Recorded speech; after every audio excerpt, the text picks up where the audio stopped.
Welcome to the discussion video on your quiz number 2 for government accounting. So let us read. Using the revised chart of accounts prescribed under the Government Accounting Manual, journalize the following transactions of Department of JJ, a national government agency. Summary of transactions completed for the year 2019 is as follows. So, ang instruction dito is gamitin mo yung revised chart of accounts when you are journalizing the transactions.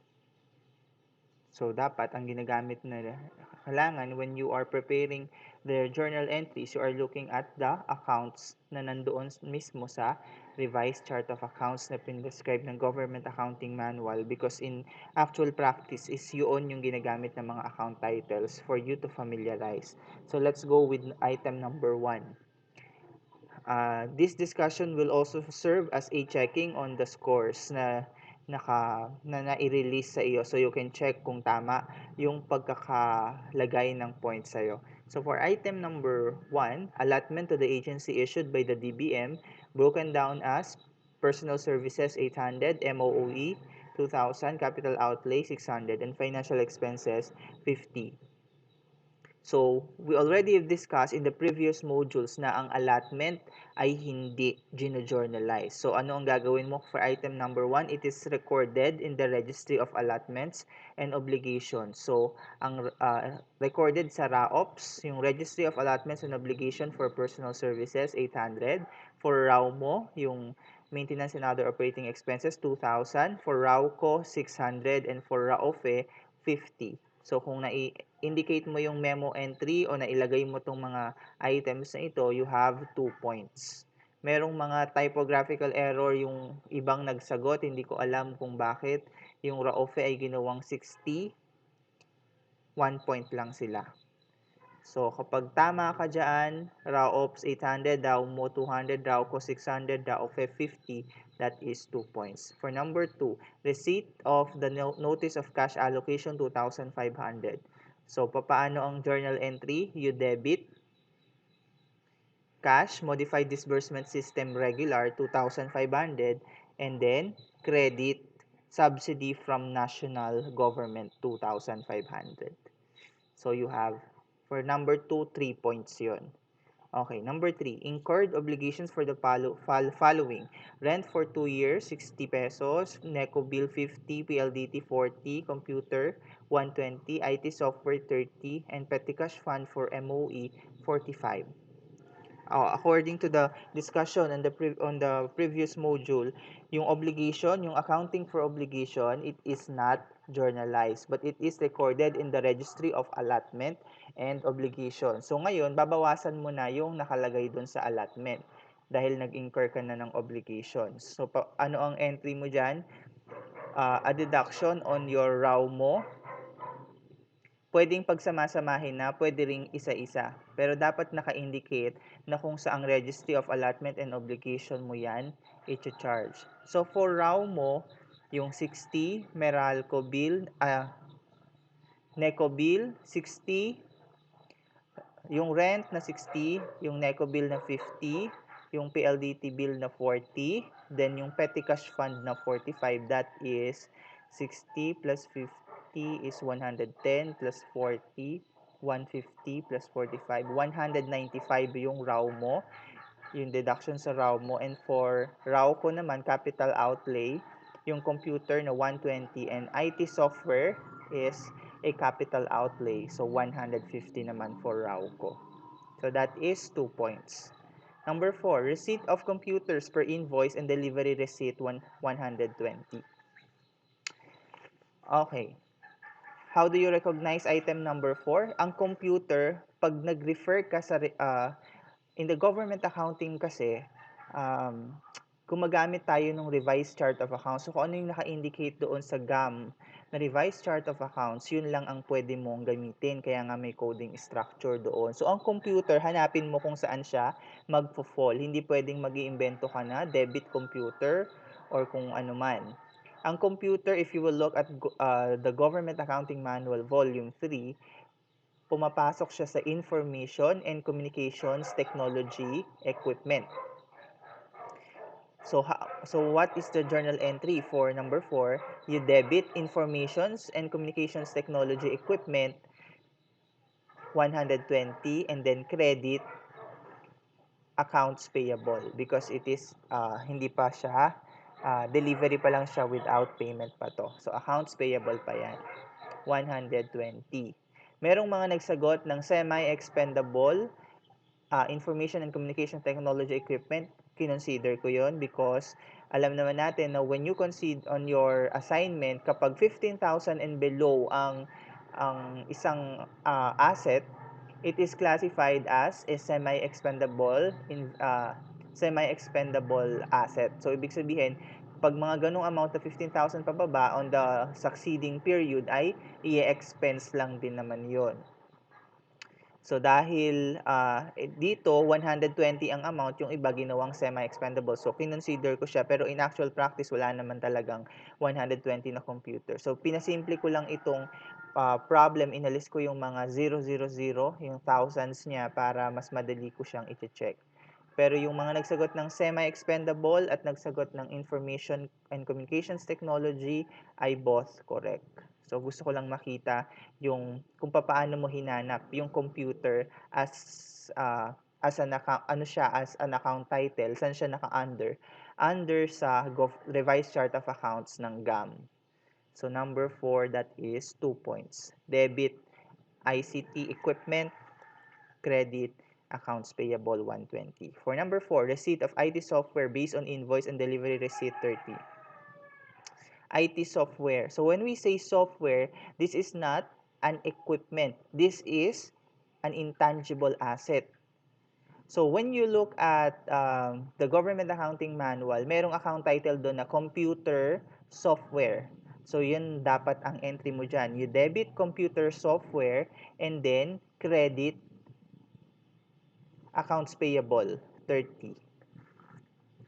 Okay. Question. Merong mga nag-indicate doon, sinama itong software on information communications technology equipment. Kung babalikan mo ang government accounting manual, merong naka-indicate doon na software sa ICT. Pero ang tinutukoy doon, basahin mong mabuti, ang nakalagay doon ay pre-loaded software. Anong ibig sabihin ng pre-loaded software? Ibig sabihin, nakasama na yung software doon sa mismong biniling computer. For example, computer ang binili, may software or operating system na nakasama doon sa computer na hindi mo pwede silang paghiwalayin. Ibig sabihin, yung software ay dapat i-capitalize mo doon sa amount ng biniling ICT equipment. But in this case, kasi magkahiwalay siya. Nakahiwalay itong software na binili. So, ibig sabihin, kapag nakahiwalay siya at hindi siya preloaded, hindi siya nakasama doon sa biniling equipment, it is considered as computer software and as an intangible asset.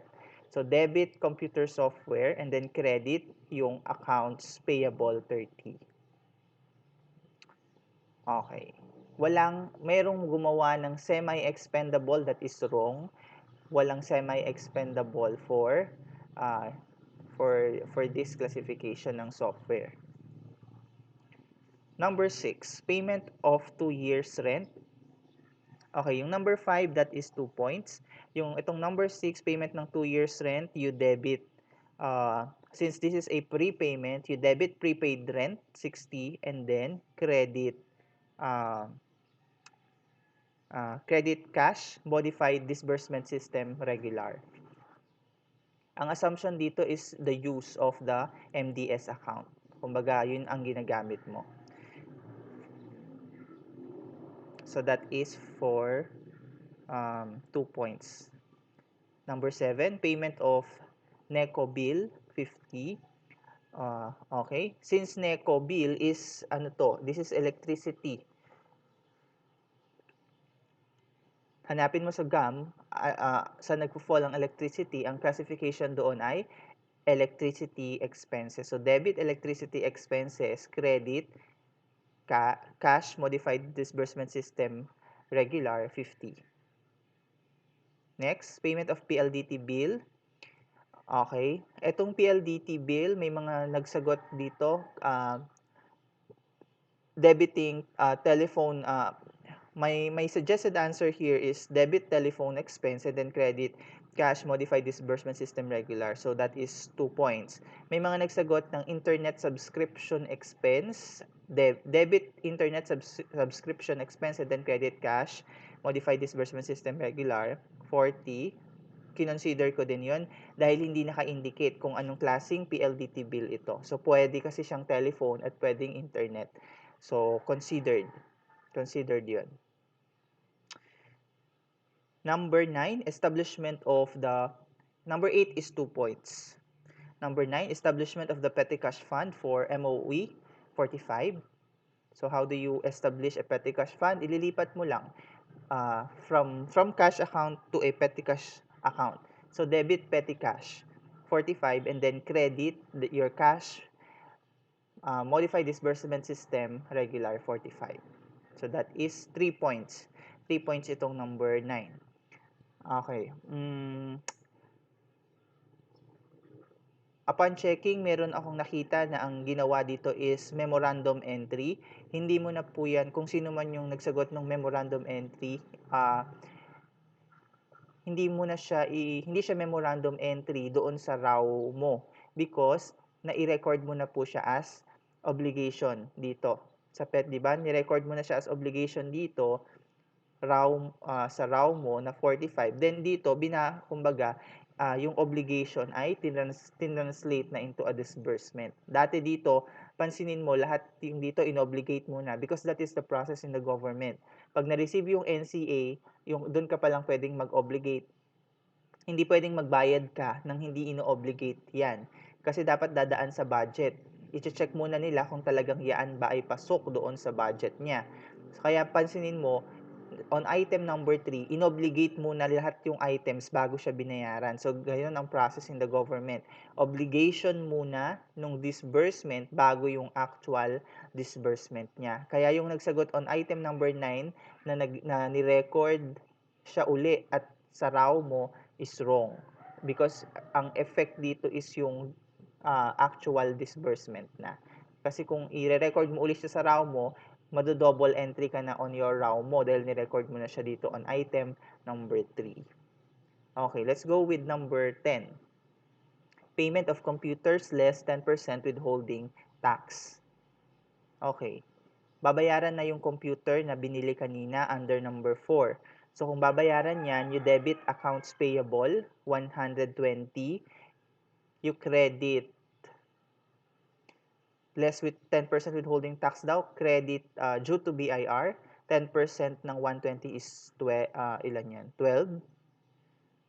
Yes, due to BIR 12, and then credit cash, yung difference, 120 minus 12, 108. So that is for 3 points. Number 11, payment of IT software. Magkano ba yung IT software na binili? 30. So, debit accounts payable, credit cash. Cash modified disbursement system regular na 30. So, that is 3 points also. Wala siyang sinabing provision on tax. Pero normally, in actual practice, lahat ng mga payment regarding sa mga ganyan transactions ay may tax. So, for this item, hindi nilagay kung ano yung item ng tax niya. So, wala ka munang ibabawas dyan.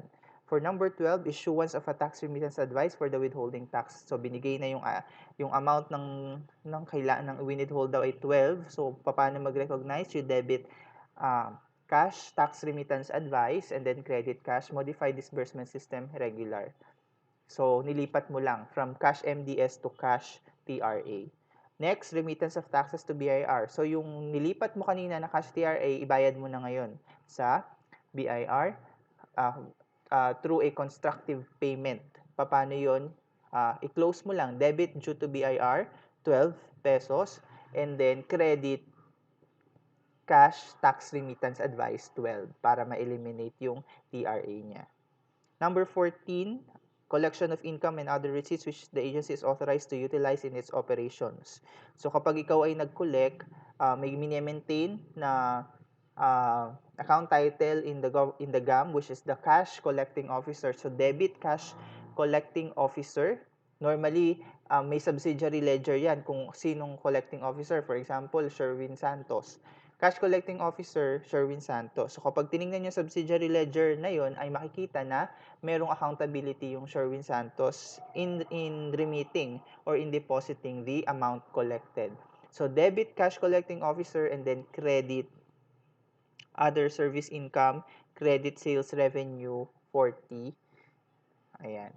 Yung debit cash collecting officer 50, credit other service income 10, credit sales revenue 40. So, yun. So, yung item number 11, 12, 13, 14, and 15 ay tig 3 points yan. Next, deposit of collections to agency depository bank. Yung ano lang to, di-deposit mo lang. So, debit cash, sabi dito to agency depository bank. So, ano ang entry mo dyan? Yung cash, local currency, current account, credit, cash collecting officer, 50. So, that is 3 points. Okay, dito tayo sa additional data. Depreciation for the following: IT equipment, 5, office equipment, 20, and rent expense for the year, 30. Okay, merong mga nagtatanong before yung kung paano, ano ang relation ng IT software and IT equipment in this problem. They are not related because the software is an intangible asset and the equipment is a PPE, a classification of a PPE classification. So itong additional data, sinabi lang niya na for the entire year ay merong depreciation na ganito. So paano mo siya i-record? I-record mo lang siya ng normal, yung debit depreciation and then credit accumulated depreciation. However, the trick here is kailangan tingnan mo doon sa Government Accounting Manual kung paano ba ikina-classify ang depreciation. So kung babalik ka doon sa Government Accounting Manual, makikita mo doon na ang account title na dapat mong ginamit is debit depreciation ng machinery and equipment 25, and then credit ka ng accumulated depreciation ICT equipment 5, and credit accumulated depreciation office equipment 20. Because sa GAM kasi, yung depreciation expense for machinery and other equipment ay magkakasama. So kung babasahin mong mabuti yung nasa GAM, merong subsidiary ledger lang doon. Kumbaga, isang account title lang ginagamit pero may subsidiary ledger dun sa loob niya, which is ang andun yung office equipment, ICT equipment, and others. So, yun ang correct entry dyan. Mayroong mga upon checking, na obserbahan ko na mayroong mga nag-record ng semi-expendable depreciation, semi-expendable expenses. Please take note of this. Semi-expendable equipments are not depreciated. Kapag ni-record mo siya as semi-expendable equipment, dahil yan ay less than 15,000 ang kanyang amount, yung mga PPE na less than 15,000 ay recognized as semi-expendable account titles yan. Depende, semi-expendable office equipment, semi-expendable ICT equipment, ganun. So sila ay hindi sila dine-depreciate. Bakit hindi dine-depreciate? Simply because after a month or after a certain period, in actual practice after a month yan after a month ay kino-convert yan sa expense. So kung halimbawa bumili ka ng equipment, halimbawa debit semi-expendable office equipment 10,000 and then credit cash, anong gagawin mo dun sa semi-expendable na yan? After a month, it will be converted into an expense account. Paano? Debit semi-expendable office equipment expenses and then credit semi-expendable office equipment. So, ini-eliminate siya at tinatranslate siya into expenses.